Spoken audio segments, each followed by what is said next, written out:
All right, well, it's been a long day at India at 100 event for Business Today TV, and I'm joined by Mr. Bhavish Aggarwal. Thank you, Bhavish, for joining us.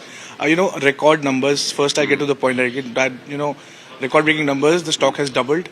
Your first message to your investors who has been trusting you and investing money in your company, what would you like to tell them? I would like to tell all the investors who trusted us that we really value their support, and we really recognize that the responsibility of managing the money well is on our shoulders and my whole team and myself, and we will do our best. We will always make sure we are treating it more than our own money, and stock will move up and down.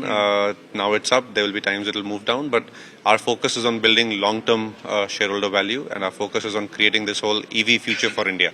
And I hope the investors really support us in this journey, continue to support us in this journey of creating India as a absolute global EV hub. Also, Bhavish, one more critical issue what investors and market experts point out is the fact of the profitability. You have mentioned in your August 15th report as well. Could you tell our viewers what is your plan for the profitability, improving margins, and how are you going to do that? Profitability is an important journey for us. We've said that our focus is on driving profitable growth, growing as well as improving margins and eventually crossing profitability. Now, there are a few key strategies which will enable that. You already saw it in our Q1 earnings that our automotive segment is already very close to EBITDA neutral. In fact, had it not been for a one-time PLI reversal that because of a policy change we had to do, it would have been EBITDA neutral. So the automotive business is already, in that sense, the EV business getting to profitability. This also answers many people who were concerned that will EVs make money or will EVs be profitable business model. Already we are there. And with increasing scale, our cost doesn't go up. So we continue to improve margins as scale goes up. In addition, as our own cell production commences and comes into our products early next year onwards, that will further give us more margins. So these are a few themes which is a roadmap towards profitability. And that's a great guidance. And you also mentioned about chip manufacturing. And by the next 4 years, you have a great plan for chips manufacturing.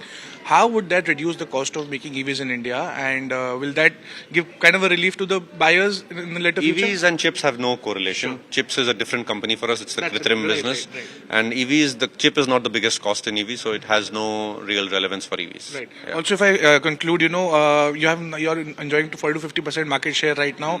There have been talking points about how oats and ice are becoming an issue. But now we see established players having a reduced market share while you are increasing your market share constantly. What does it entail that the future of startups can actually, trouble the established players? देखो ये जो established players हैं ये चाहे oats खाएं चाहे ना खाएं भूखे रहें व्रत रखें उनकी मर्जी अगर वो ईवी में इन्वेस्ट नहीं करेंगे तो उनके शेयर होल्डर उनको बहुत अकाउंटेबल होल्ड करेंगे in the future so my message to them is if you don't build EVs your share holders will not spare you in the future. And also last question, fame to subsidy is something that you have always said that the industry should be self-reliant, Atmanirbhar honi chahiye. The government has not made much announcements in the recent budget. How are you seeing this, and do you think the government should come out with a little bit more support before when the final takeoff of the industry happens? The government has been very supportive. There are two PLI schemes, EV and cell manufacturing. The FAME scheme continues under EMPS, and there are talks about FAME 3 coming in. So I actually feel the government has done more and enough for EV encouragement. It's up to industry to continue to innovate and continue to improve cost structures and continue to build products the consumers want.